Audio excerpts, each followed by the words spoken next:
Very good afternoon to one and all. Myself Siddesh. I'm a backend developer and a technical writer, and a bit of experience with Laravel development. And I love Golang for CLI development, especially. I've built a lot of CLIs, especially, and also write some blogs for the newbies. So today we are going to discuss on concurrencies in Golang. So this is the agenda for today's discussion. So first of all, we'll going to introduce the parallelism and concurrencies, then the old ways which were used for making concurrent programs, then the need for concurrencies in modern programming, then what Go uses for concurrency, and then the primitives of concurrencies in Golang, that is goroutines, channels, and mutex, then concurrency patterns, and some best practices for the concurrency. So let's start with the introduction. So concurrency is a fundamental aspect of programming in Go that makes it easier for running multiple processes at a single time. So in concurrency, it can handle multiple tasks simultaneously. Parallelism is a method that can perform multiple tasks or multiple functions at the same time. But the main difference between concurrency and parallelism is parallelism requires multiple processors and cores, whereas concurrency doesn't require multiple processors and cores. So a concurrent program can have multiple tasks that are running simultaneously, but not necessarily on the same processor. So concurrency and parallelism are closely related to each other, but a parallel program on the other hand are executed usually on multiple processors. So now let's see the old ways for concurrencies. So concurrency was achieved through various ways such as shared memory, multiple processes, OS threads, and global locks. So shared memory allows for easy communication between threads, but it can give rise to race conditions and hard to debug problems. And next, the multiple processors. In multiple processes, it is difficult because it can lead to having much space it requires, and it can even be expensive. So with more threads, the code becomes difficult to debug and maintain. Threads creation can lead to a load on system resources and system resources. So when it comes to global locks, if a thread is executing any program and it is set the lock. So I think you guys know lock and unlock. So if a thread is executing a function, then it sets the lock. Then if any other thread wants to execute that, so let's take an example. If a thread is executing and it faces an error, let's say page fault or some example error, so then it doesn't unlock it, and then next thread which is waiting for it, so it has to wait for a long time. So that's the error when it comes to global locks. So now let's see some examples. So can we switch off that light? Yes, please switch off. Okay. So this is how you all can see? Yes. It is visible. So this is how we execute a shared memory in Golang. So first of all, we have seen the basic syntax of Golang, so we are not going to discuss on that. So we are using a signed package which has map function and wait group function. So we are using this map function as we have declared a variable m, which we are going to use as a key value to store. So the wait group function has add, wait, and done, and other functions. So this add function is used to add how many goroutines we are going to use in this function. So we have written in here 2, so we are going to use 2 goroutines. So the first goroutine, here we are storing a key and value in m, and the done function is used because after the execution of a goroutine is completed, we use the done function. And here in the second one, we are using dot load function, where we are extracting or fetching the value through that key or using that key. and printing it over here and then done. And that wait function is used because as now we are having a three go routines over here, the main function and the both functions. So the main while executing it, the go routine function starts executing, but it doesn't. The main function doesn't wait for the go routine function to complete its execution. So it goes on till the end of the main function execution. So we are using this function to wait for both the go routines to complete their execution. So this is how a shared memory is executed using a .map function. So now let's see the OS thread. So this is just used a basic function which is used to set the number of processors that processor cores that are used in this function. So after that you can use your go routines, how many go routines you want to use. So for setting the number of cores, so use the runtime package and the GoMax procs, and here we have set 2, so we are using 2 cores. And so according to that, if you are using let's take example, you are using 3 or 4 go routines functions.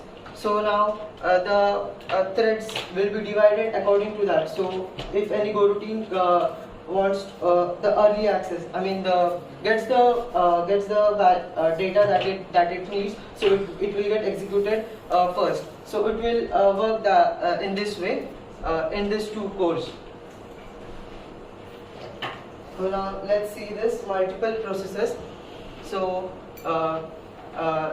similar to the first one we saw, we have used a wait group and add function.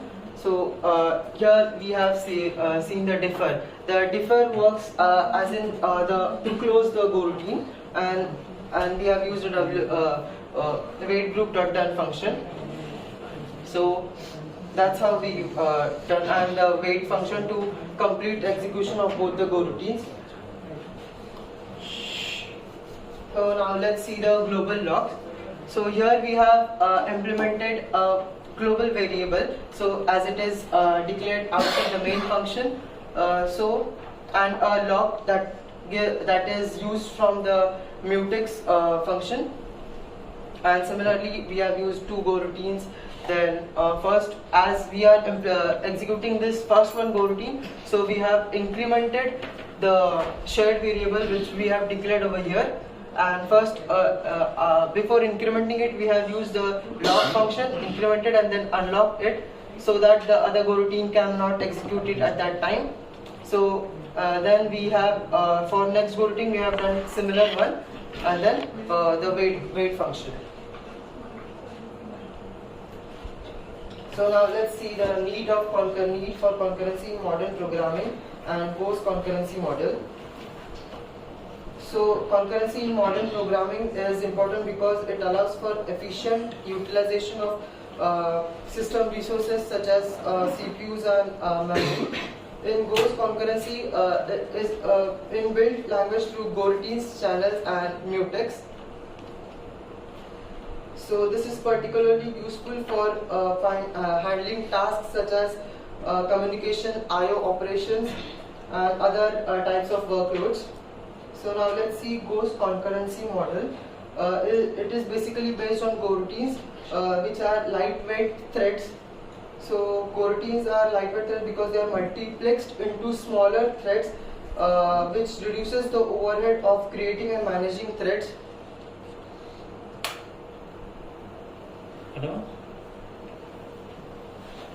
So now let's see Go routines in depth. So Go routines are functions or methods that are that run concurrently. Hence it is common for Go applications to have thousands of Go routines and a few of threads to reduce its runtime. So advantages of Go routines. When we talk about advantages of Go routines over threads, is it uses a less stack size. So when we see for threads, all the threads has to be of fixed size and specific memory. So when it comes to Go routines, it starts with a very less, we can say 4 KB, minimum 4 KB of size for a Go routine. Then it can optimize, shrink, or can have more space as required as a Go routine. So let's talk about the scalability of the coroutines. So it can easily be scaled or managed for large scale and system development. So simplicity, go-routines are, as we talked, go-routines are lightweight. So those are very simple to execute and implement. So intercommunication, so we are going to discuss ahead channels. So go-routines use channels for sharing data or communicating with other go-routines. And let's talk about communicating sequence process model, which is Go's concurrency model. So it is basically a message passing model that uses channels and mutex. So this is the So this is basic example for Go routine, how it is declared. So now this is we have declared a function f, and we are getting a string from the main function. So this is how we declare or we call a simple function, right? So now just by adding a go keyword, we can we make it as a go routine. So here we when we call it as a simple function, we are passing a string direct, and it will go to a for loop and print 3 times. Then as we can see in the output. And for go routine, we are just using a go routine string, so we can make a difference in that. And then here we are just printing a message that is going. So we can see that how go routines work, that the main function doesn't wait for complete go routine to execute. And so we can see when we call the simple function, the complete function is executed. I mean the complete for loop is executed at a single time. But when we call the go routine, only the first one is executed. I mean only the one iteration is done, and then another go routine is called, and the string is printed, and then the previous one is continued, and then we have used your time.sleep to ensure that the first go routine completes its execution before ending the main function. So now let's see the channels. So channels are a powerful feature in Go that allows Go routine to communicate with each other in safe and predictable way. So let's talk about synchronization of channels. Channels allow Go routines to coordinate and share data, ensuring the data to be safely shared between them. Then communication is, as we talked, that it is used for channels to communicate in easy way and its safe way. So flexibility, channels can be used in variety of concurrency patterns, making it a versatile tool for sharing data. Simplicity, channels provides a simple and easy way to share data, and reducing the need for explicit ways. Scalability, channels can be used to build concurrent systems that can handle high level of concurrencies, making them suitable for large scale and high performance applications. Let's look the example of channels, how we implement them. So for implementing channel, we are just making a variable and using a make function. The chan keyword chan, as we use go keyword for go routines, here we use chan keyword for making a channel, and the data type for the variable for the channel that we are using. So here we have called the go routine, the function we have make here. So now for working with channels, well, we have to understand how we give or how we assign values to a channel. So we use this arrow method to assign or to fetch the value from channel. So here we call the go routine, but as the channel is not having any value at that time, so it will get blocked and it will continue the main function to run. So in this for loop, So first the channel gets the value that is 0. So the go routine will know that the channel has got the value. Then it will continue its execution. Then it will print the first one, that is 0. Then it will go in the loop and print all the values. And then close is used to close the channel which we declare. This is the simple declaration of channel. So now let's talk about the types of channels. So now we see an example that was of unbuffered channel. That is, a single piece of data is shared between go routines. And what is buffer channel is? We can set the length, or we can set the capacity of a channel. Now let's see the previous example. Here we declared a channel in this way, but to make a buffer channel, we just have to add a size to this, like comma and 10. So we can make a channel of C channel of 10 capacity. So for here, so how it works? So in unbuffered channel, where it just needs a single piece of data, the go routine will not start its execution before the channel gets any data or any value. In buffered channel, as we took an example of having a 10 size of channel, so if we got 10 values or 10 data for this channel, only after that the go routine will start its execution. That's the difference between unbuffered and buffered channels. So these are some concurrency patterns that many organization uses while implementing it through Golang. So worker pools.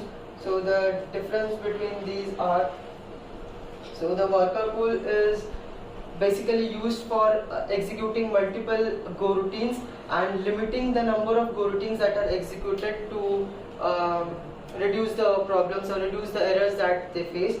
And by the pipeline pattern, which is basically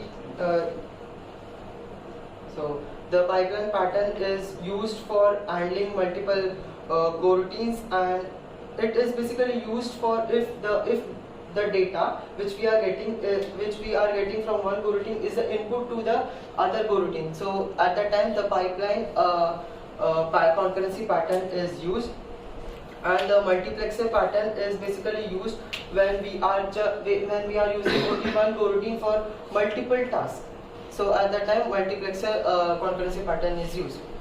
So now let's talk about the best practices for while using concurrency for Golang. So first best practice for using concurrency in Golang is we should reduce using shared mutable state to reduce the problems of race conditions and other hard to debug problems.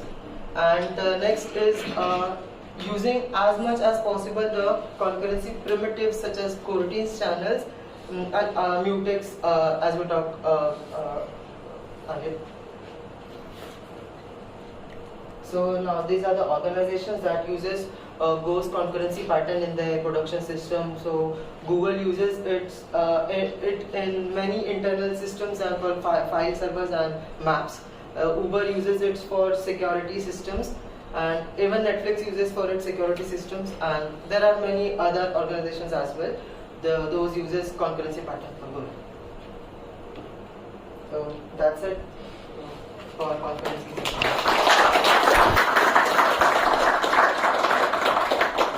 Any questions for Siddesh? This should be a lot. This is a very high-end concept actually of Golang. So when we input anything to a channel, or when we extract something to a channel, so is that routine blocked until the value is added or just help him. So help him with the table. When it comes to I guess you were talking about buffered channels. So when we set a value number or capacity. So when we talk about unbuffered channels, yes, it blocks the go routines to from processing ahead until the channel gets a value. But only if we are passing that channel through that go routine. So as we declare the channel, but we are not using it or we are not using it, then the go routine completes its execution. So but when we talk about buffered channel where we set a value, so if we got the first value, the value gets passed to the go routine.